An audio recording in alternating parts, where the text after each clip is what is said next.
अस्सलामु अलैकुम व रहमतुल्लाहि व बरकातुहू। अल्हम्दुलिल्लाह वस्सलातु वस्सलाम अला मन ला नबिय्य बअदा। हाज़ल कलाम फी सीरतिन नबिय्य सल्लल्लाहु अलैहि वसल्लम। इन्नन नबिय्य मुहम्मदन सल्लल्लाहु अलैहि वसल्लम रसूलुन अरसलहु अल्लाहु इलन नासि काफ़्फ़ा लियुनक़िज़हुम मिनज़ ज़लाला व यहदियहुम इला दीनिल हक़्क़ दीनिल इस्लाम व हुवा अफ़ज़लुल अंबिया'i वल मुरसलीन। वुलिद सल्लल्लाहु अलैहि वसल्लम फी मक्का बिल हिजाज़ आम 570 बअदल मीलाद व काना अबवाहु मिन बनी हाशिम मिन क़बीलति कुरैश। اللهم زد فضيلة اللهم العرب مات أبوه عبد الله بن عبد المطلب وهو في بطن أمه آمنة بنت وهب. سبحان الله. ولما بلغ 6 سنوات ماتت أمه فكفله جده عبد المطلب بن هاشم. ولما بلغ 8 سنين مات جده فكفله عمه أبو طالب. ما شاء الله. اشتغل النبي صلى الله عليه وسلم في شبابه بالرعي والتجارة. سبحان الله. لما بلغ 25 سنة تزوج بالسيدة خديجة بنت خويلد رضي الله عنها.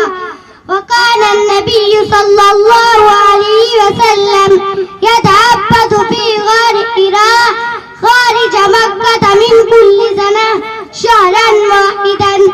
نزل الوحي على النبي صلى الله عليه وسلم في حراء وعمره 40 عاما. وكان ذلك في ليلة القدر من شهر رمضان. ما شاء الله. وهو أعوذ بالله من الشيطان الرجيم. بسم الله الرحمن الرحيم. إنا أنزلناه في ليلة القدر وما أدراك ما ليلة. السلام عليكم ورحمة الله وبركاته. الحمد لله والصلاة والسلام على من لا نبي بعده. هذا الكلام في سيرة النبي صلى الله عليه وسلم. إن النبي محمدا صلى الله عليه وسلم رسول أرسله الله إلى الناس كافة لينقذهم من الضلالة ويهديهم إلى دين الحق دين الإسلام وهو أفضل الأنبياء والمرسلين. ولد صلى الله عليه وسلم في مكة بالحجاز عام 570 بعد الميلاد.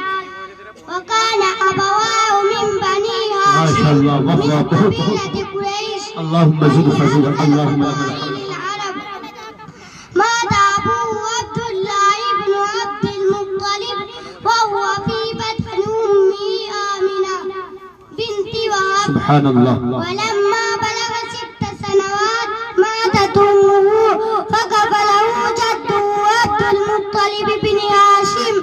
ولما بلغ 8 سنين مات جده فكفله عمه أبو طالب. ما شاء الله. اشتغل النبي صلى الله عليه وسلم في شبابه بالرعي والتجارة. سبحان الله. لما بلغ 25 سنة تزوج بالسيدة خديجة بنت خويلد رضي الله عنها.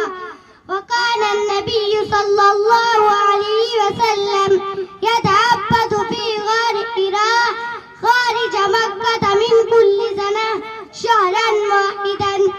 نزل صلى الله عليه وسلم في حراء وعمره 40 عاما وكان ذلك في ليلة القدر من شهر رمضان ما شاء الله، वाह वाह, बहुत खूब.